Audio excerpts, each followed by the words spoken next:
Guide to the Good Life is an eye-opening read about how to live a happier and more meaningful life. The book challenges you to think about living life as an art. The art of living is a skill to be practiced, rather than misliving and failing to acquire the happiness you want. This book is written for those seeking a philosophy of life. In the pages that follow, I focus my attention on a philosophy that I have found useful, and that I suspect many readers will also find useful. It is the philosophy of the ancient Stoics. The Stoic philosophy of life may be old, but it merits the attention of any modern individual who wishes to have a life that is both meaningful and fulfilling. Who wishes, that is, to have a good life. Part 1. The rise of Stoicism philosophy takes an interest in life. Affiliating oneself with a school of philosophy was a serious business. According to the historian Simon Price, adherence to a philosophical sect was not simply a matter for the mind, or the result of mere intellectual fashion. Those who took their philosophy seriously attempted to live that philosophy from day to day. And just as a modern individual's religion can become the key element of his personal identity, an ancient Greeks' or Romans' philosophical association became an important part of who he was. Readers of this book should keep in mind that although I am advocating Stoicism as a philosophy of life, it isn't the only option available to those seeking such a philosophy. The first Stoic, Zeno, 333–261 BC, was the first Stoic. Zeno's father was a merchant of purple dye and used to come home from his travels with books for Zeno to read. Among them were philosophy books purchased in Athens. These books aroused Zeno's interest in both philosophy and Athens. Zeno set out to learn philosophical theory. He went off to study with Stilpo of the Megarian school.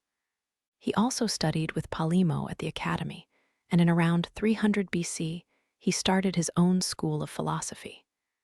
In his teaching, he appears to have mixed the lifestyle advice of Crates with the theoretical philosophy of Polemo. Zeno's school of philosophy enjoyed immediate success.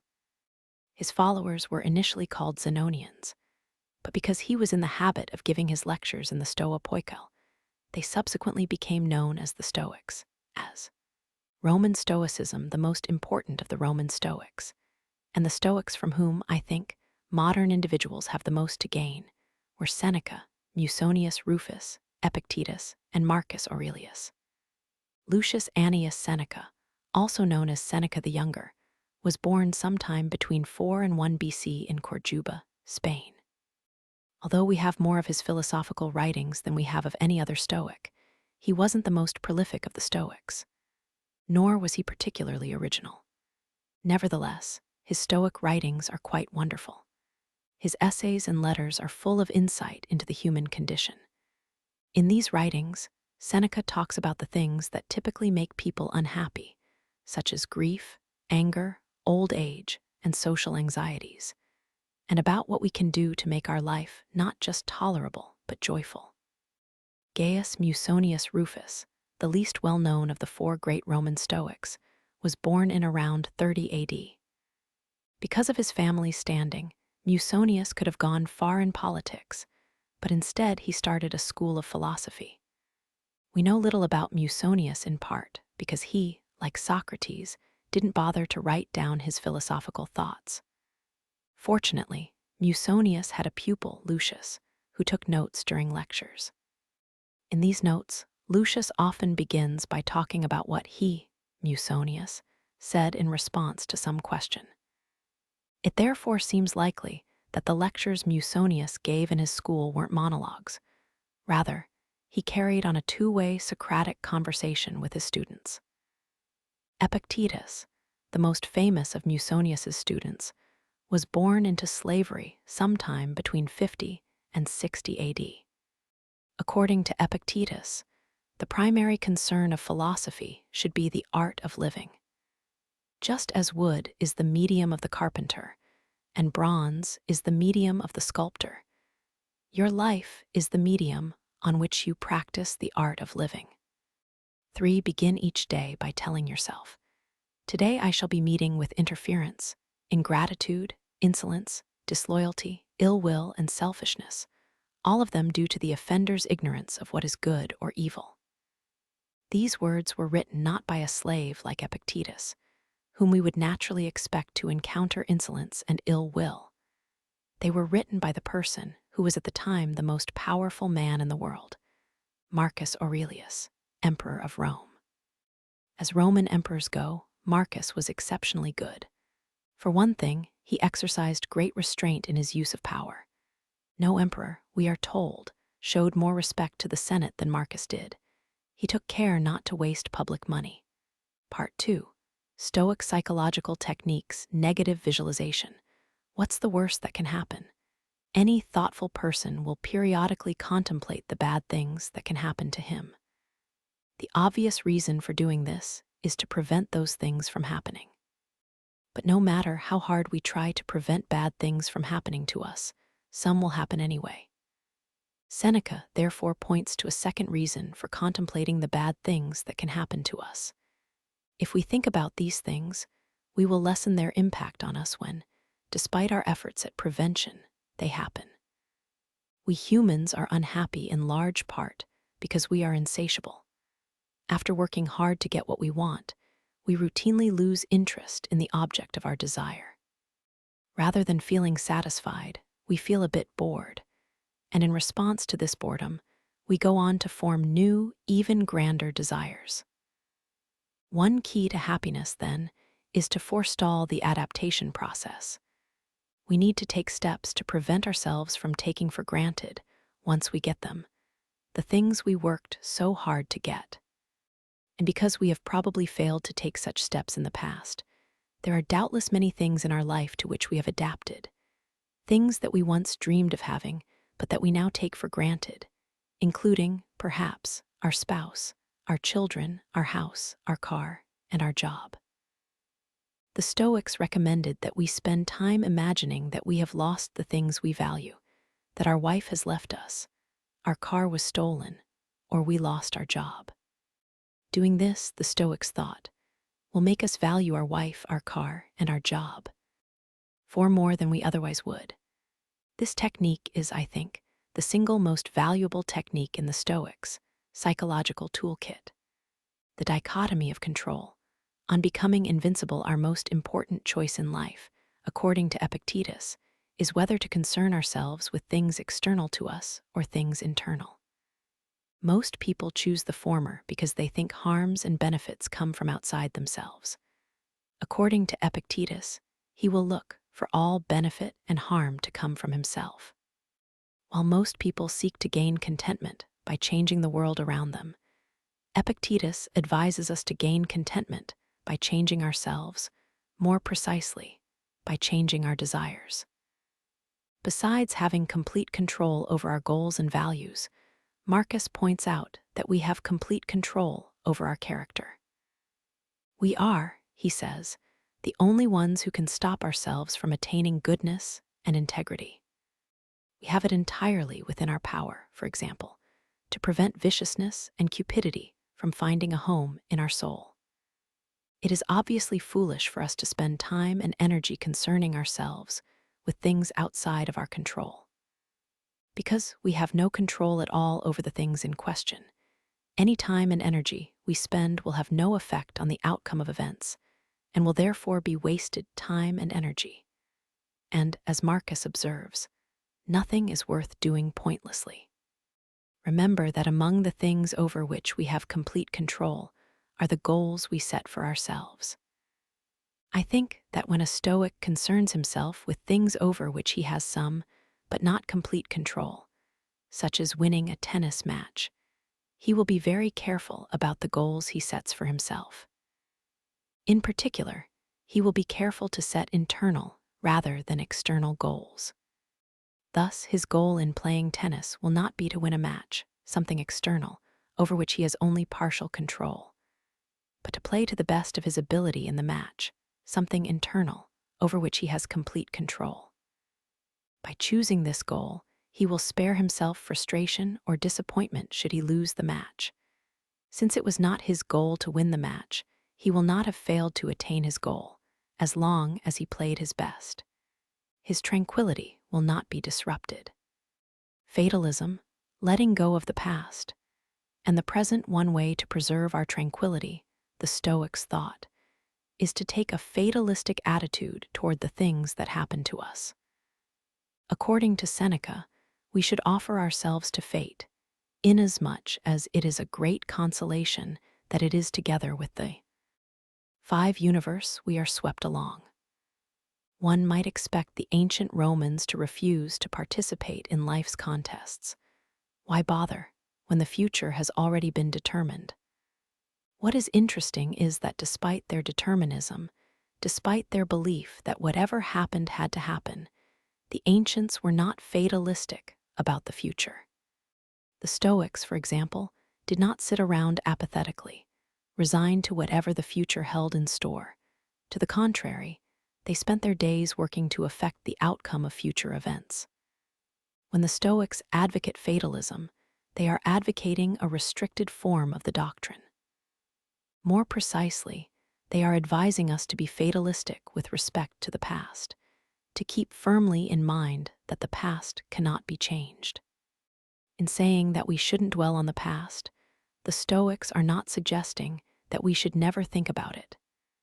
We sometimes should think about the past to learn lessons that can help us in our efforts to shape the future. Notice that the advice that we be fatalistic with respect to the past and the present is consistent with the advice offered in the preceding chapter, that we not concern ourselves with things over which we have no control. We have no control over the past, nor do we have any control over the present, if by the present we mean this very moment. Therefore, we are wasting our time if we worry about past or present events. Self-denial, on dealing with the dark side of pleasure besides contemplating bad things happening, we should sometimes live as if they had happened. In particular, instead of merely thinking about what it would be like to lose our wealth, we should periodically practice poverty. We should, that is, content ourselves with the scantiest and cheapest fare, and with coarse and rough dress. Readers should realize, though, that the Stoics didn't go around flogging themselves. Indeed, the discomforts they inflicted upon themselves were rather minor. Furthermore, they did not inflict these discomforts to punish themselves. Rather, they did it to increase their enjoyment of life. What the Stoics were advocating, then, is more appropriately described as a program of voluntary discomfort than as a program of self-inflicted discomfort.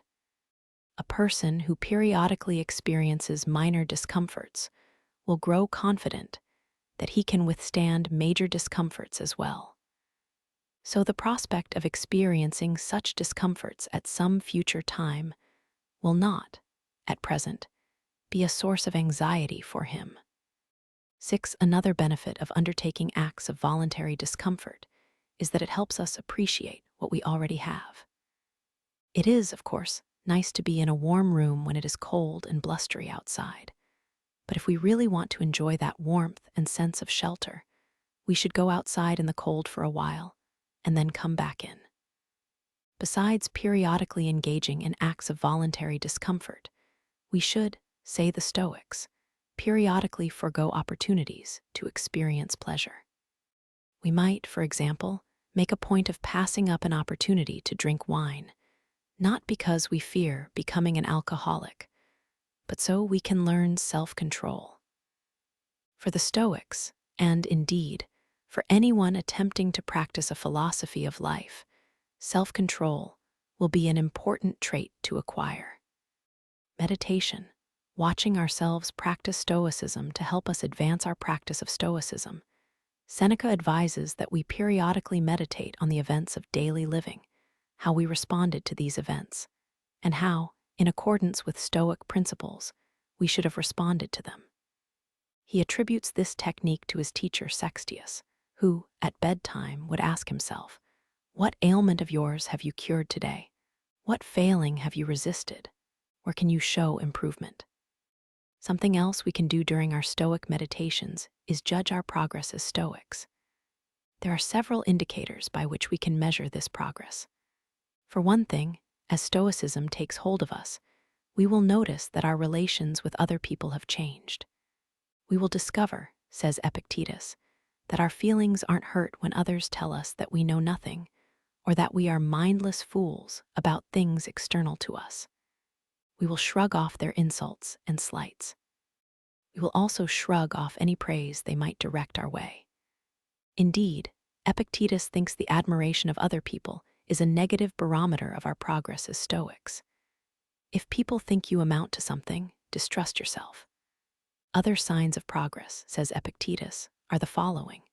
We will stop blaming, censuring, and praising others. We will stop boasting about ourselves and how much we know. And we will blame ourselves, not external circumstances, when our desires are thwarted. And because we have gained a degree of mastery over our desires, we will find that we have fewer of them than we did before. We will find, Epictetus says, that our impulses toward everything are diminished. The most important sign that we are making progress as Stoics, though, is a change in our emotional life. We will find ourselves experiencing fewer negative emotions. We will also find that we are spending less time than we used to wishing. 7 things could be different, and more time enjoying things as they are. We will find that we are experiencing a degree of tranquility that our life previously lacked. Part 3. Stoic Advice Duty. On loving mankind, on examining our life, we will find that other people are the source of some of the greatest delights life has to offer, including love and friendship. But we will also discover that they are the cause of most of the negative emotions we experience. Because the Stoics valued tranquility, and because they appreciated the power other people have to disrupt our tranquility, we might expect them to have lived as hermits and to advise us to do the same. But the Stoics did no such thing. They thought that man is by nature a social animal, and therefore that we have a duty to form and maintain relationships with other people, despite the trouble they might cause us. If we do the things we were made for, says Marcus, we will enjoy a man's true delight. But an important part of our function, as we have seen, is to work with and for our fellow men. Marcus therefore concludes that doing his social duty will give him the best chance at having a good life. This, for Marcus, is the reward for doing one's duty, a good life. Social relations. On dealing with other people to begin with, the Stoics recommend that we prepare for our dealings with other people before we have to deal with them. Thus, Epictetus advises us to form a certain character and pattern for ourselves when we are alone. Then, when we associate with other people, we should remain true to who we are. Besides advising us to avoid people with vices, Seneca advises us to avoid people who are simply whiny, who are melancholy and bewail everything, who find pleasure in every opportunity for complaint. He justifies this avoidance by observing that a companion who is always upset and bemoans everything is a foe to tranquility. When we find ourselves irritated by someone's shortcomings, we should pause to reflect on our own shortcomings. Doing this will help us become more empathetic to this individual's faults and therefore become more tolerant of him. Insults, on putting up with put-downs. 8. When dealing with insults, one strategy is to pause when insulted to consider whether what the insulter said is true. If it is, there is little reason to be upset. Suppose, for example, that someone mocks us for being bald when we in fact are bald. Why is it an insult, Seneca asks, to be told what is self-evident? Another strategy is to consider the source of an insult. If I respect the source, if I value his opinions, then his critical remarks shouldn't upset me. So how should you deal with insults? By laughing off an insult, we are implying that we don't take the insulter and his insults seriously. To imply this, of course, is to insult the insulter without directly doing so. It is therefore a response that is likely to deeply frustrate the insulter. Refusing to respond to an insult is, paradoxically, one of the most effective responses possible. For one thing, as Seneca points out, our non-response can be quite disconcerting to the insulter, who will wonder whether or not we understood his insult. Furthermore, we are robbing him of the pleasure of having upset us, and he is likely to be upset as a result. Grief.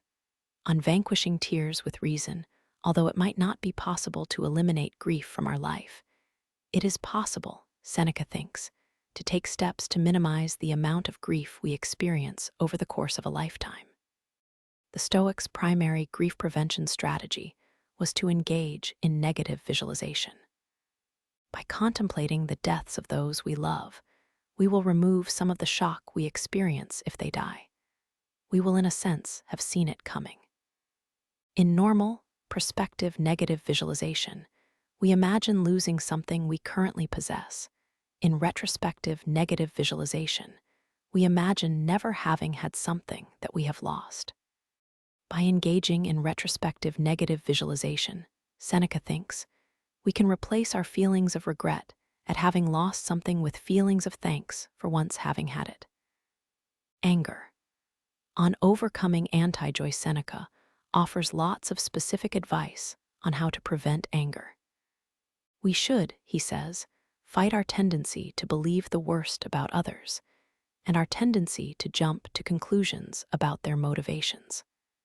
We need to keep in mind that just because things don't turn out the way we want them to, it doesn't follow that someone has done us an injustice. In particular, says Seneca, we need to remember that in some cases, the person at whom we are angry in fact helped us. In such cases, what angers us is that he didn't help us even more. To avoid becoming angry, says Seneca, we should also keep in mind that the things that anger us generally don't do us any real harm. They are instead mere annoyances. By allowing ourselves to get angry over little things, we take what might have been a barely noticeable disruption of our day and transform it into a tranquility-shattering state of agitation. Marcus also offers advice on anger avoidance. He recommends, as we have seen, that we contemplate the impermanence of the world around us. If we do this, he says, we will realize that many of the things we think are important in fact aren't, at least not in the grand scheme of things. When angry, says Seneca, we should take steps to turn all anger's indications into their opposites. We should force ourselves to relax our face, soften our voice, and slow our pace of walking. If we do this, our internal state will soon come to resemble our external state, and our anger, says Seneca, will have dissipated. Personal values. On seeking fame, Epictetus advises us not to seek social status, since if we make it our goal to please others, we will no longer be free to please ourselves. We will, he says, have enslaved ourselves. If we wish to retain our freedom, says Epictetus, we must be careful, while dealing with other people, to be indifferent to what they think of us. One way to overcome the obsession of caring what people think is to realize that in order to win the admiration of other people, we will have to adopt their values. More precisely, we will have to live a life that is successful according to their notion of success. Consequently, before we try to win the admiration of these other people, we should stop to ask whether their notion of success is compatible with ours. Personal values. On luxurious living, Seneca says it is folly to think that it is the amount of money and not the state of mind that matters. Musonius agrees with this assessment. Possessing wealth, he observes, won't enable us to live without sorrow and won't console us in our old age. And although wealth can procure for us physical luxuries and various pleasures of the senses, it can never bring us contentment or banish our grief. 10. There is indeed a danger that if we are exposed to a luxurious lifestyle, we will lose our ability to take delight in simple things. When people become hard to please, a curious thing happens. Rather than mourning the loss of their ability to enjoy simple things, they take pride in their newly gained inability to enjoy anything but the best. The Stoics, however, would pity these individuals. They would point out that by undermining their ability to enjoy simple things, these individuals have seriously impaired their ability to enjoy life. The Stoics work hard to avoid falling victim to this kind of connoisseurship. Indeed, the Stoics value highly their ability to enjoy ordinary life, and indeed, their ability to find sources of delight even when living in primitive conditions. How much wealth should we acquire? According to Seneca, our financial goal should be to acquire an amount that does not descend to poverty, and yet is not far removed from poverty. We should, he says, learn to restrain luxury, cultivate frugality, and view poverty with unprejudiced eyes. The lifestyle of a Stoic, he adds, should be somewhere in between that of a sage and that of an ordinary person. Exile, on surviving a change of place to endure and even thrive in exile, Musonius says, a person must keep in mind that his happiness depends more on his values than on where he resides.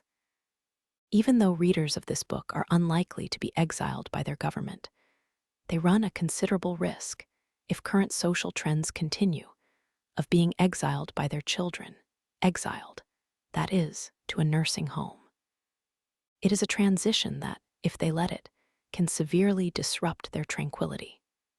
Old age, on being banished to a nursing home old age, Seneca argues, has its benefits. Let us cherish and love old age, for it is full of pleasure if one knows how to use it. Indeed, he claims that the most delightful time of life is when it is on the downward slope, but has not yet reached the abrupt decline. The proximity of death, rather than depressing us, can be turned to our advantage. In our youth, because we assumed that we would live forever, we took our days for granted, and as a result, wasted many of them. In our old age, however, waking up each morning can be a cause for celebration. As Seneca notes, if God is pleased to add another day, we should welcome it with glad hearts. And after celebrating having been given another day to live, we can fill that day with appreciative living. 11. Dying. On a good end to a good life, those who have lived without a coherent philosophy of life, though, will desperately want to delay death. They might want the delay so that they can get the thing that, at last, they have discovered to be of value. It is unfortunate that this dawned on them so late in life, but, as Seneca observes, what you have done in the past will be manifest only at the time when you draw your last breath. When Stoics contemplate their own death, it is not because they long for death, but because they want to get the most out of life. As we have seen, someone who thinks he will live forever is far more likely to waste his days than someone who fully understands that his days are numbered. And one way to gain this understanding is periodically to contemplate his own death. On becoming a Stoic, start now and prepare to be mocked. The most important reason for adopting a philosophy of life is that if we lack one, there is a danger that we will mislive, that we will spend our life pursuing goals that aren't worth attaining, or will pursue worthwhile goals in a foolish manner, and will therefore fail to attain them. What will be our reward for practicing Stoicism? According to the Stoics, we can hope to become more virtuous in the ancient sense of the word. We will also, they say, experience fewer negative emotions, such as anger, grief, disappointment, and anxiety. And because of this, we will enjoy a degree of tranquility that previously would have been unattainable. Along with avoiding negative emotions, we will increase our chances of experiencing one particularly significant positive emotion: delight in the world around us. Part 4. Stoicism for Modern Lives. The decline of Stoicism. Stoicism was also undermined by the rise of Christianity, in part because the claims made by Christianity were similar to those made by Stoicism. The Stoics claimed, for example, that the gods created man, care about man's well-being, and gave him a divine element, the ability to reason. The Christians claimed that God created man, cares about him in a very personal way, and gave him a divine element, a soul. And Marcus's advice that we love mankind was certainly echoed in Christianity. 12. Because of these similarities, Stoics and Christians found themselves competing for the same potential adherents. In this competition, however, Christianity had one big advantage over Stoicism. It promised not just life after death, but an afterlife in which one would be infinitely satisfied for an eternity. The Stoics, on the other hand, thought it possible that there was life after death, but were not certain of it. And if there was indeed life after death, the Stoics were uncertain what it would be like. Stoicism reconsidered our evolutionary ancestors who had reasoning ability were more likely to survive and reproduce than those who didn't. It is also important to realize that we did not gain the ability to reason so that we could transcend our evolutionarily programmed desires, such as our desire for sex and social status. To the contrary, we gained the ability to reason so that we could more effectively satisfy those desires, so that we could, for example, devise complex strategies by which to satisfy our desire for sex and social status. We have the abilities we do because possessing them enabled our evolutionary ancestors to survive and reproduce. From this, it does not follow, though, that we must use these abilities to survive and reproduce. Indeed, thanks to our reasoning ability, we have it in our power to misuse our evolutionary inheritance, e.g., using your sense of hearing to enjoy music instead of to avoid danger. Although our evolutionary programming helped us flourish as a species, it has in many respects outlived its usefulness. If our goal is not merely to survive and reproduce, but to enjoy a tranquil existence, the pain associated with a loss of social status isn't just useless, it is counterproductive. As we go about our daily affairs, other people, because of their evolutionary programming, will work, often unconsciously, to gain social status. As a result, they will be inclined to snub us, insult us, or more generally, do things to put us in our place, socially speaking. Their actions can have the effect of disrupting our tranquility if we let them. What we must do in these cases is use, more precisely, misuse, our intellect to override the evolutionary programming that makes insults painful to us. We must, in other words, use our reasoning ability to remove the emotional sting of insults, and thereby make them less disruptive to our tranquility. Practicing Stoicism. 13. The first tip I would offer to those wishing to give Stoicism a try is to practice what I have referred to as stealth Stoicism. You would do well, I think, to keep it a secret that you are a practicing Stoic.